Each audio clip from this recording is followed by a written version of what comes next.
Is downsizing your home or even your belongings in your future? If the answer is yes, then I've made this video especially for you.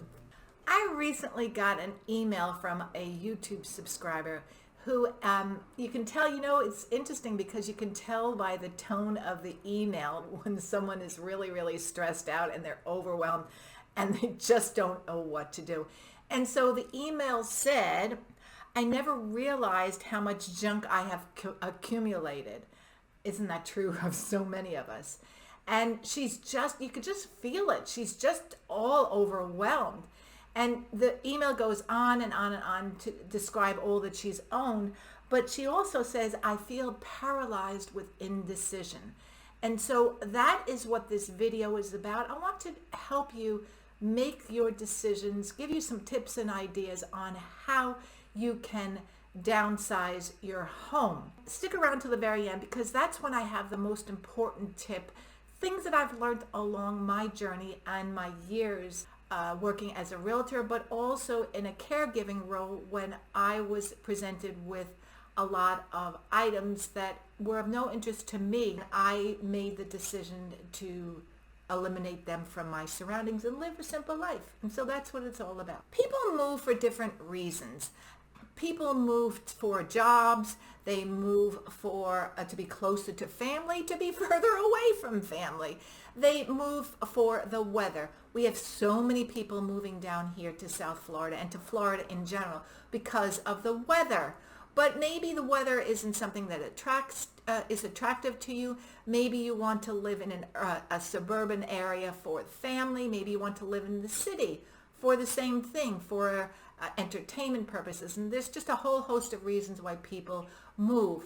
And the same really applies for downsizing. People downsize for so many different reasons. It can happen at any age. It can happen at age 20 or 30 because you can downsize your home and your stuff. And at the same time, that can happen at age 70 or 80. And you might decide, I don't need as much stuff and I'm going to downsize my living environment.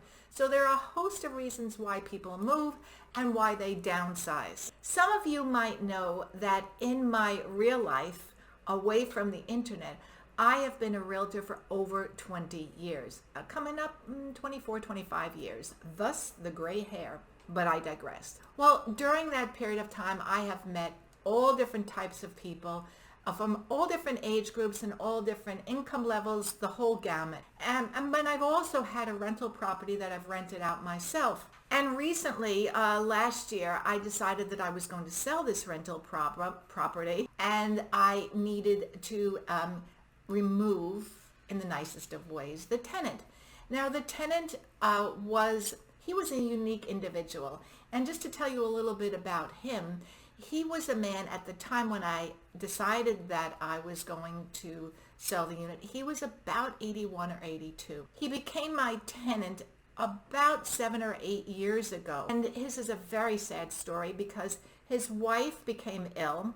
And what ultimately he did was he sold everything that he had to try and pay medical bills and to try and pull her through her disease, which sadly claimed her life and also left him penniless and homeless, which is it doesn't even bear thinking about. He became my tenant, as I said, for many years. And when I decided to sell the unit, I gave him 6 months notice, and I prepared not only him, but his daughter, who lived out of state, with the idea of trying to help him make this transition. And the daughter came down a couple of weekends to put everything together. Then she actually moved him from this state, Florida, up until Pennsylvania. And I went in to sort out what was left. And this is where the story starts. In the home, there were boxes everywhere.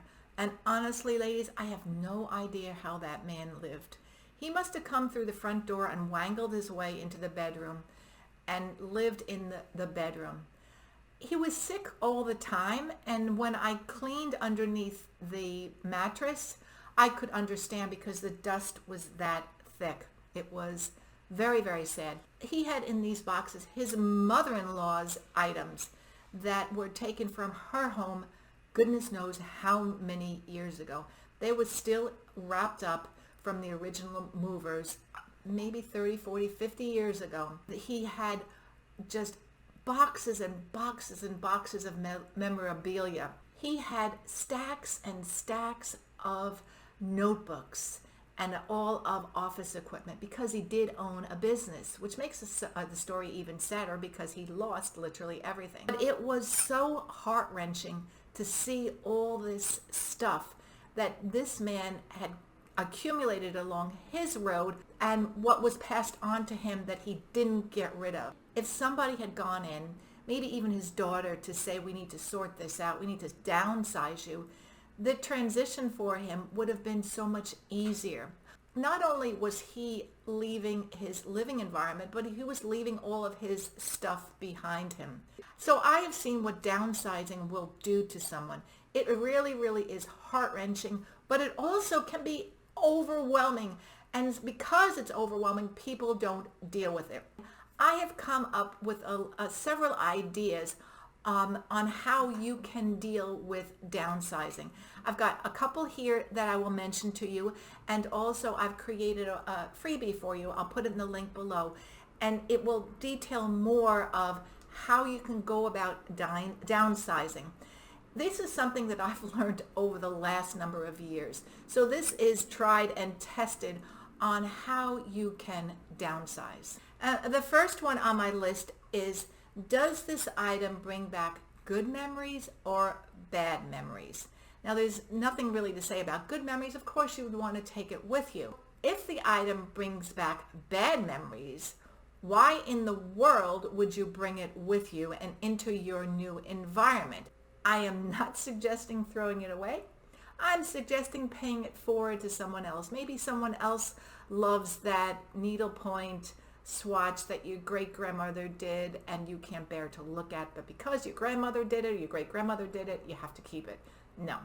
Another question to ask yourself is, if this item wore out or was of no use, broke down, would I replace it? An example here, a simple toaster. If your toaster broke down, could no longer toast your toast, would you buy a new one? That's a really simple question, and it should be a yes or no answer. And if the answer is yes, well, then it goes with you. If it is no, I really have something else, one of those ovens that I would use and I use, well, then it doesn't go any further. No matter how old it is, no matter how pretty it is, it's the use of the item. And the next thing on my list is, does this item fit well? And I'm not necessarily talking about clothing, although it does apply, but does this item fit well into your lifestyle? Another example, let's say 20 or 30 years ago, or the day before yesterday, you purchased a surfboard and you never used that surfboard because you live in Colorado and there's really no need to use a surfboard, but you bought it and you spent money on it. You've kept it all over these years. The idea is, does this item fit well into your lifestyle or the lifestyle that you're moving towards? Just a simple question. Yes or no? And you know I'm all about feelings.